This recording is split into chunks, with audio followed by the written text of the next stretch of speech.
जेव्हा पण आपण एसी फंडामेंटल किंवा एसी सिरीज सर्किट बद्दल बोलतो तर आपल्या डोळ्यापुढे एक कन्सेप्ट येते ज्याला फेज डिफरन्स म्हणतात, जे आपण मागल्या वेळच्यात पाहिलं. तर विषय असा की फेज डिफरन्सचे टाईप एक्सप्लेन कसे करायचे मी सांगतो. असे एक्सप्लेन करतो की तुम्हाला कोणी एक्सप्लेन करून देणार नाही, गॅरंटी माझी.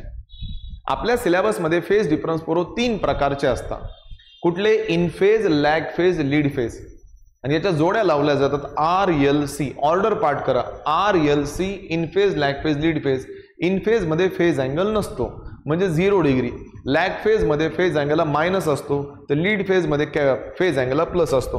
आता मी बोर्डवर एक सगळ्यात मोठा चार्ट ड्रॉ करताय, जो चार्ट तुम्हाला साधा गुगलवर पण मिळणार नाहीये आणि कुठल्या बुक मध्ये पण मिळणार नाहीये, गॅरंटी अंकुश गुट्टे सरांची. हा चार्ट तुमच्यासाठी मोस्ट वॉन्टेड असणार आहे, जरूर तयारीत राहायचा प्रयत्न करा. मोस्ट वॉन्टेड म्हणजे समजतं का? सगळ्यात महत्वाचं. चला मग सगळ्यात पहिले काय लिहिलं सरांनी? Type of phases. सगळ्यात पहिले लिहिलं सरांनी इन फेज. लक्ष, सर्वांचं बोर्डवर कोणीच बोलणार नाहीये. दुसऱ्याचं नाव आहे पोरो लॅग फेज आणि तिसऱ्याचं नाव आहे लीड फेज. इन फेज पोरो असतो रेजिस्टर मध्ये, रेजिस्टरचा सिम्बॉल असा असतो. लॅग फेज असतो पोरो इंडक्टर मध्ये, इंडक्टरचा सिम्बॉल पोरो असा असतो. आणि लीड फेज असतो कॅपॅसिटर मध्ये, कॅपॅसिटरचा पोरो सिम्बॉल असा असतो. पोरं म्हणलं युनिट सांगा, सांगून देतो बाबा. Resistance is measured in ohm, inductance is measured in henry आणि capacitance is measured in farad. Farad बरं, फराड नाही. पोरं म्हणले मास्तर तिघांचे व्होल्टेज इक्वेशन सांगा. तुम्हाला माहित आहे का इन फेज मध्ये वेव्ह फॉर्म सेंटर पासून स्टार्ट होतो, आपण नंतर बघू, पहिले व्होल्टेज इक्वेशन कडे. सगळ्यांनीच पाठ केले, व्होल्टेज कधीच बदलत नाही, रिमेन्स कॉन्स्टंट. सो व्हीचा फॉर्म्युला काय असतो? Vm sine omega T. मी तुम्हाला काय बोललो? काड्या कुणाच्या अंगात आहेत? करंटच्या अंगात आहेत. व्होल्टेजच्या अंगात आहेत का? असं व्होल्टेज नाहीत ना, व्होल्टेज बदलत नाही. इथं पण कॉन्स्टंट, इथे पण कॉन्स्टंट आणि इथे पण कॉन्स्टंट. पोरं म्हणले मास्तर तुम्ही व्होल्टेज कॉन्स्टंट घेतला, मग करंटचा काय विषय? विषय तर करंटचाच येणार आहे यार. करंट इथं व्हेरिएबल असतो. पोरं म्हणले किती व्हेरिएबल असतो मी सांगतो. सांगा बरं पोरं. इथं पण करंट असतो व्हेरिएबल. थांबा, गडबड करू नका. इथे पण पोरो करंट असतो व्हेरिएबल. व्हेरिएबल म्हणजे थोडा वेगळा असतो रे, काही वेगळं नाही. तुम्ही एक गोष्ट सांगायची तर राहिलीच राहू तुम्हाला. इन फेज मध्ये फेज अँगल नसतो म्हणजे 0 डिग्री असतो. लॅग फेज मध्ये फेज अँगल हा पोरो -π/2 घेतला जातो आणि लीड फेज मध्ये पोरो जो फेज अँगल असतो तो +π/2 घेतला जातो. मग पोरं म्हणतात मास्तर करंट इक्वेशन कसं लिहायचं मी सांगतो. थांबा जरा, आता थोडं सुरुवात केली मी. करंट इक्वेशन कसं घ्यायचं मी सांगतो. बघा बरं करंट इक्वेशन. आयचा formula Im sine omega T. पोरं म्हणले मास्तर तुम्ही फेज अँगल घेतलाच नाही. कसं काय घेऊ रे बेटा, फेज अँगल नाहीच ना. इकडं कसं घ्यायचं मी सांगतो. आयचा formula Im sine omega T आणि कधी पण फेज अँगल ना पोरो ओमेगा टीच्या उजव्या साईडला लिहिला जातो, डाव्या साईडला लिहिला जात नाही. ओमेगा टी वर किती आहे? -π/2. म्हणजे -π/2 दिसला की तुमच्या डोक्यात लगेच प्रकाश पडला पाहिजे की -π/2 म्हणजे हा लॅग फेज आहे. ओके ना. पोरं म्हणतात मग इकडं कसं घ्यायचं रे? एकदम सोपं आहे. आयचा formula Im sine omega T मायनसच्या ठिकाणी +π/2 घ्यायचा. सगळा खेळ याचा आहे बरोबर.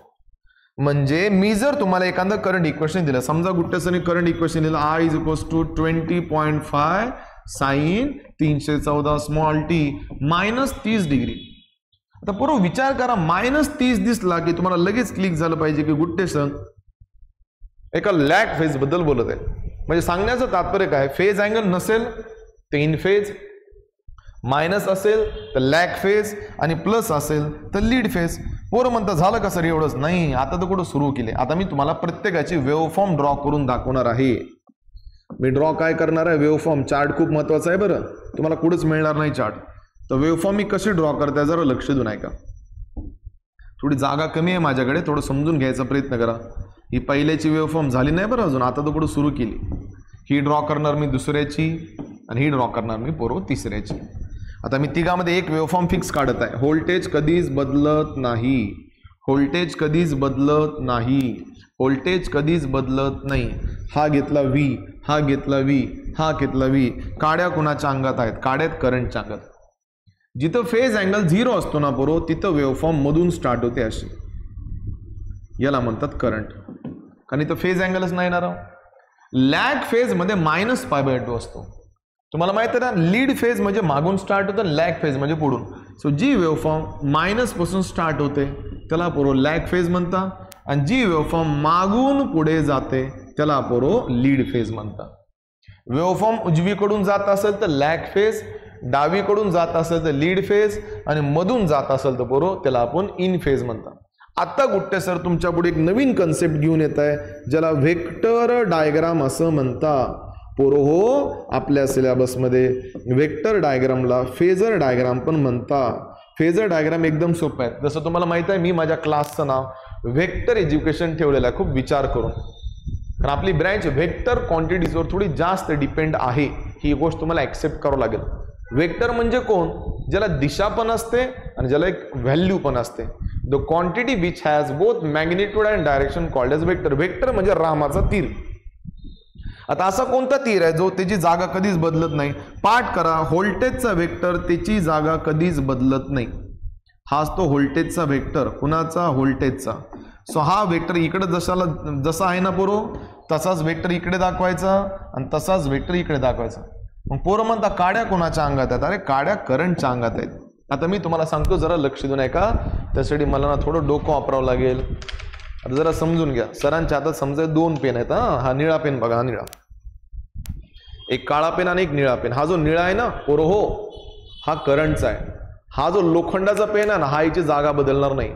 जिथं फेज अँगल नसतो म्हणजे हा असा, फेज अँगलचं मायनस असेल पोरो, मायनस, तर करंटचा वेक्टर खाली जातो.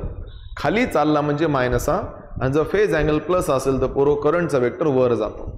परत एकदा सांगू, जिथं फेज अँगल नसतो त्याला इन फेज म्हणता. फेज अँगल मायनस आला तर लॅग फेज म्हणता. फेज अँगल प्लस आला तर त्याला आपण लीड फेज असं म्हणता. मग सांगा बरं, वेक्टर कुणाचा बदलतोय? करंटचा बदलतोय. कुणाचा बदलतोय? करंटचा बदलतोय. कुणाचा बदलतोय? करंटचा. आता इथं फेज अँगल 0 आहे. 0 आहे म्हणजे ना वेक्टर वर जातो ना कुठे जातो, वेक्टर मध्ये येतो. तर मध्ये अँगलच नाही. अँगल असा बनतो का? नाही. अँगल बनण्यासाठी वेक्टर उचलावा लागतो. असा अँगल असा बनतो, असा बनत नाही. पोरं म्हणतात लॅग फेज. लॅग फेज मध्ये प्लस आहे का मायनस? मायनस असेल तर वेक्टर खाली चालला पोरं, याला म्हणतात करंट. अँगल किती आहे? -π/2. आता नीट बघा बरं, लीड फेज मध्ये वेक्टर कुठे चालला पोरो? वर चालला. अँगल किती आहे? +π/2. जिथे करंटचं वेक्टर मध्ये असतो त्याला लॅग फेज म्हणता. खाली असेल, सॉरी मध्ये असतो त्याला इन फेज असं म्हणता. खाली असेल तर लॅग फेज आणि वर असेल तर लीड फेज. हे जे 3 डायग्राम सरने बोर्डवर ड्रॉ केला त्याला वेव्हफॉर्म असं म्हणता, आणि ह्या जे 3 डायग्राम मी बोर्डवर ड्रॉ केला त्याला व्हेक्टर डायग्राम असं म्हणता. समजला का पोर्शन? येस और नो?